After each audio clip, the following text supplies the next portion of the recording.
Alright, back again with another video about Aura Man himself. I know I'm super late, but I wanted to make this video anyway, so I'm gonna do that. As you probably know already, Solo Leveling Season 2 has finished airing, and the last few episodes did bring in a lot of hype. The two episodes that most people were especially excited for were the Jeju Island raid episodes, ending with Sung Jin-woo's battle against the Ant King. And for the most part, it did not disappoint. I don't know, but for me, the action sequences, the soundtrack, you know, the whole feeling and the vibes of the episodes, the voice acting and all that, pretty much everything together brought a pretty enjoyable season finale. Request Krage solo leveling. Solo leveling. Solo leveling. Solo leveling. Solo leveling. Sung Jin-woo from Solo And Leveling. the anime award goes to Solo Leveling.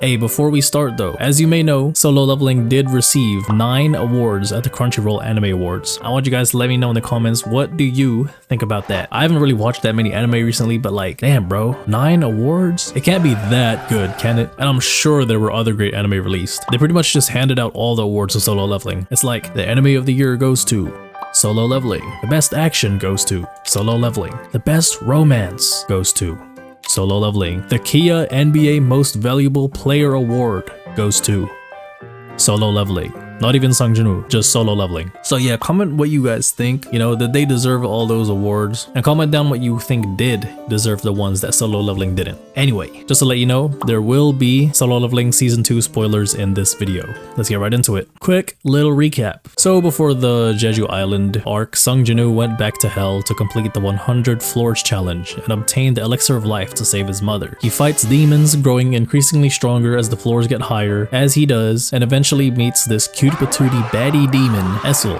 at the 80th floor, who helps him get to and complete the rest of the floors. And yes, his aura also seems to attract her, even without him having to really do anything. At the 100th floor, he fights Baron, who is a top floor boss of this hell. He's pretty damn strong because he wipes out Sung Jin-woo's shadows multiple times, which makes Jin-woo have to do a 1v1 with him so he doesn't deplete all his mana. Even against our main character, he's holding up pretty well, very well actually, and even causes him to lose aura as he just manhandles him. Look at him. He's holding him up, gripping his head with one hand. So this beast really gave Sung Jin-woo a challenge, and after a lot of back and forth hacking and slashing, Jin-woo barely wins after finding a small opening given to him after Essel distracts Baron. And keep in mind, this fella is pretty much Essel's boss, as he's literally the ruler of this place that they're living in. And Jin-woo is an invader that she just met, and she decided to side with him. So yeah, after all that, he gets his elixir of life, a few of them actually, and uses one of them to cure his mother's eternal sleep sickness. Yay! This scene actually caused commotion among some fans because apparently Jin-woo lost all his aura and he isn't cool anymore because he cried. Like bro, he literally saved his mother's life after all the hard work and near-death experiences he's been through. Let him be human, bro, damn. Then, a team of Korean and Japanese hunters led by S ranks are about to raid Jeju Island once again to hopefully take their land back from some ants. Sung Jin-woo, completing his hunter's purpose, doesn't really want anything to do with it, so he refuses and just spends time with his family. Valid. So the raid starts and it's going really well actually, until one of the Japanese hunters' teams gets beheaded by an enemy. Meanwhile, the Korean S ranks are cruising at the core of the problem, dealing with the Queen of the Ants, having a great time together as Miss Elegance finishes it off. So that's the end of the Jeju Island raid. They took the queen out, everyone's happy, just a few small fodder left that they have to take care of, and then everyone can go home. Unless the Ant King pulls up sensing the queen has been slain and flexes his spiritual aura on the Korean S ranks. The Ant King then ignores them, giving them flashes of what's about to happen to them, and proceeds to cannibalize the queen. Then what happens next is a tragedy. The Ant King solos the Korean S ranks and absolutely demolishes them one by one, starting with Cha Hae-in. Chill bro, damn. Or just flash stepped behind her and sucker punched her. Also, this guy pretty much just sells out the healer to the Ant King. The healer Byung-gu is hiding, and Dong-wook is like, yo bro, there's a healer backing us up. You can't do anything to us. So obviously the Ant King goes for the healer and the S ranks lose. really badly. Sung Jin-woo really has to get his get back now, because that whole sequence was insanely disrespectful. The Ant King squashes the S ranks, the top of the top, as if they're the ants, starting with Jin-woo's wife, his huz, hitting her from behind. And while Dark Aria, which is pretty much Jin-woo's theme, is playing in the background. Dude, he stole your theme song. You gotta do something. Anyway, the Ant King might be Nikkei 30 because he keeps asking something about a king. You know, he's like...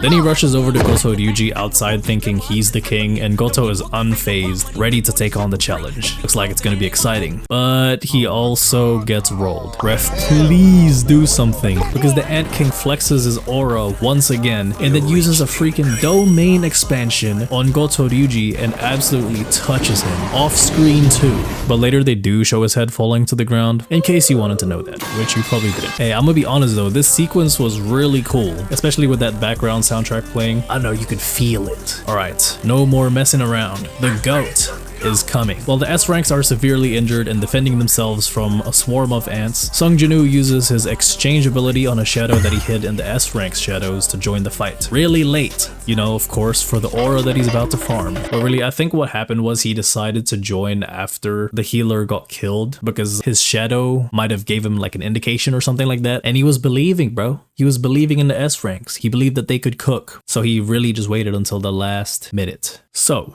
he starts off with healing the S ranks using his items, but they are not working on his wife because she's too critically injured. You can see the Ant King really did her bad because not even the elixir of life worked on her. So the Ant King pulls up, even more pissed off that he couldn't find the king outside to flex his aura on, and he and Sung Jin-woo are about to go at it and have an aura off. So the Ant King takes the first hit and everyone's like, ah damn, guess he got one shot as well. Why the frick would a mage go in melee range anyway? What a loser. You know, doubting him and stuff. But that's quickly dismissed after he shows he's unscathed and throws something right back at the Ant King. Let me tell you though, Go-gun-hee, remember this guy? He is not doubting, he's glazing him actually, and he's having the time of his life watching the stream and knowing that Sung Jin-woo has joined the fray. Then Sung Jin-woo and the Ant King start taking turns power punching each other until the Ant King decides to poison Jin-woo since he can't overpower him. And Jin-woo decides to do a little trolling to gain some aura, and he pretends he's affected and scared of the poison, knowing damn well he's got that blessing that makes him pretty much immune to poisons, which allows him to throw a surprise attack that does the most damage so far in this fight.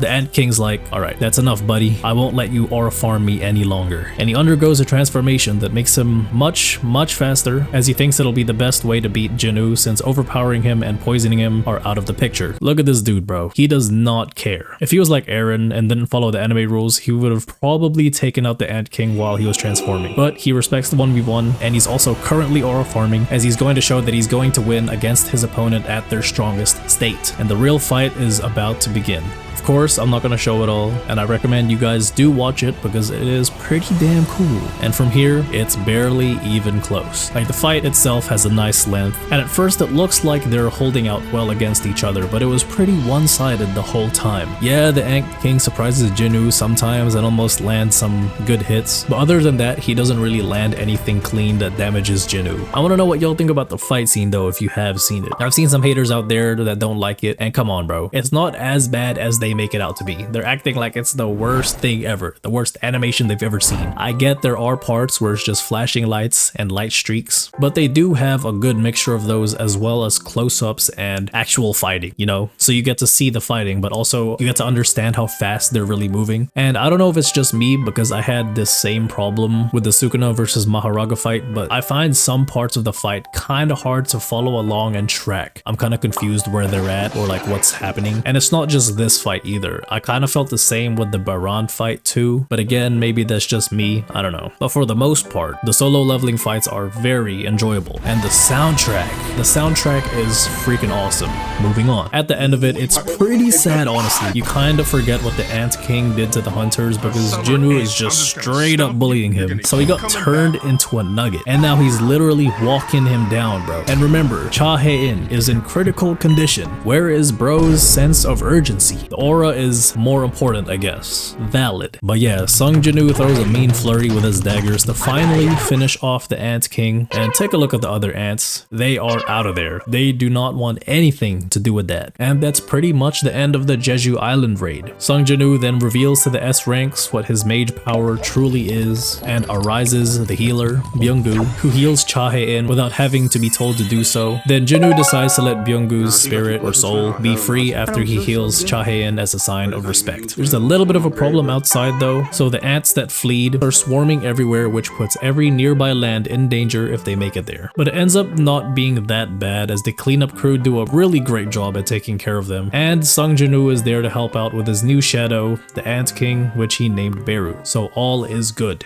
Sung Jin-woo of course has to end the season aura farming, and I really mean it this time. So at the end of the final episode of the season, he gets trapped in a red dungeon once again. But this time, he is alone, completely unfazed, and destroys all the enemies he comes across as he does. Then at the very end, he lines up his shadows in 2 rows and walks right down the middle, showing that he is the king in this show. I don't know about you, but he really did not have to do all that. Anyway, that's all from me. Bye. Hop in that whip at the push start, need no key. We run around in a foreign whip while you riding a stolly. I don't mess with the beef, I don't mess with the drama, I'm trying to stay low key.